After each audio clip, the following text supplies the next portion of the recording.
Compact fluorescent light bulbs may not be on the top 10 list for repetitive and controversial issues, but if people really knew the dangers, I think that would all change. Homeowners, renters, and home providers should stop the purchase of CFL bulbs to lessen their chances of physical harm to themselves and their loved ones. Since CFL bulbs produce UVC and UVA rays, our risks for skin cancer are increased, according to an article written by Dr. Waklovich in the Medical Net Incorporated. These risks are greatly increased if the bulb is within 2 feet, such as a tabletop lamp. He also warns us that we should not look directly into the light bulb, for this could cause retinal damage caused by the UV exposure. An even more serious issue is the fact that CFL bulbs contain mercury within their tubes. Restrictions were made by the EPA in 2008 to limit the manufacture and the distribution of mercury fever thermometers. This is done in order to remove the threat of breakage and subsequent mercury vapor indoors. Some states even have ordinances prohibiting the sale of these. As lengthy as the cleanup procedure is for the mercury thermometers, we could expect the same for CFL bulbs.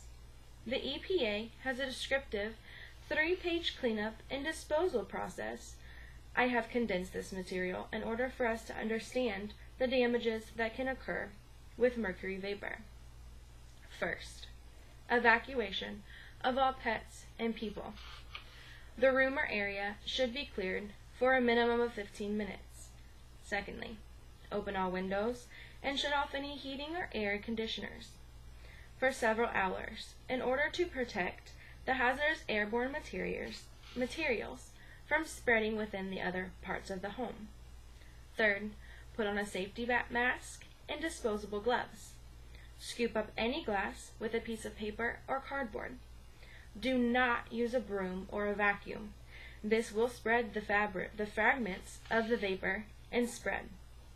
Use duct tape or another sticky substance to pick up the smaller fragments. Place all shards in the tape into an airtight container. Fourthly, remove all and throw away clothing, bedding that came into contact with the broken glass or the powder from the bulb. If leather shoes came in contact, please wipe with a damp cloth and throw the cloth inside the container with all other materials. Next, seal the bag and the jar. Place it outside in a protected area. Next, vacuum the area, keeping the windows open for ventilation and keeping air systems off. Then, remove the vacuum bag and place in a sealable plastic bag. Once all materials are sealed up, contact your local waste management system about compact fluorescent bulb disposal. Upon your state's regulations, they may direct you to a recycling center or even other necessary disposal procedures. If you have carpet, the next time several times that you sweep, make sure to have all windows open. This will avoid any contamination by any missed mercury. Keep the windows open and the air off for at least a minimum of 15 minutes after vacuuming. These steps illustrate the importance of the seriousness of broken CFL bulbs due to mercury exposure and vapor.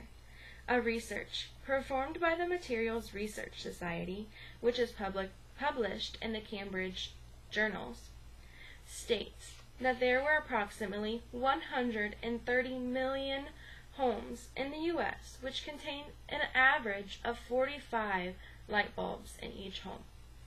Each bulb contains an approximate 5 milligrams of mercury, assuming that all these bulbs were CFL.